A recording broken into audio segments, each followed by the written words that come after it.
নতুন একটা সকাল, সাথে নতুন আরও একটা দিন। সো হ্যালো এভরিওয়ান, কেমন আছো সবাই? আমার নতুন আরও একটি ভিডিওতে সবাইকে ওয়েলকাম। আমার ভয়েস ওভার দেওয়ার পাশাপাশি আরেকজনেরও গলা শুনতে পাচ্ছ। এখন যখন আমি ভয়েস ওভার দিচ্ছি, আমার পাশে বসে আছে ইভান।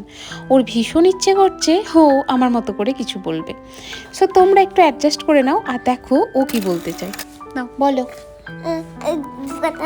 আমার মতো কড়া বাটা, সয়াবিন বাটা দয়ে, তারপর এরকম এরকম করিও গড়াকে বিস্কুট বাটা যে খেলো, তারপর থাকে, তারপর ক্যাপটিনটা গাজরে খাওয়ানো, তারপর বিরিয়ানি বানানো, তারপর আমাকে খাওয়াবে।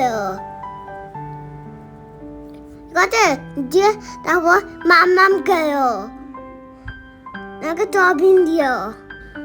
এই যে দেখুন, এখন ফোনটা হচ্ছে আর এবার মামি পড়া করতে, দেখতে পাচ্ছ পড়া হয়ে গেছে। এবার জল দিও, তারপর পেটা কুকুর দিয়ে চিঠিমারা দিয়ে আমাকে কোনে যে মামি আগে আদর করো, দিয়ে তারপর চিঠিতে মারো, দিয়ে ওইগুলো করো, তারপর ব্যাগ পরে দিই। কেমন লাগলো? না পড়াটা খাবো। কেমন লাগতো ভিডিওটা? Bye bye. তো ছোট্ট মানুষটা অনেক কিছু তোমাদের বলে দিল, আর আমিও ওর প্রথম ভয়েসটা আর ডিলিট করতে চাই না। সো তোমরা একটু অ্যাডজাস্ট করে নাও, আর ভিডিওটা এখানেই শেষ করলাম। Thank you for watching. Tata.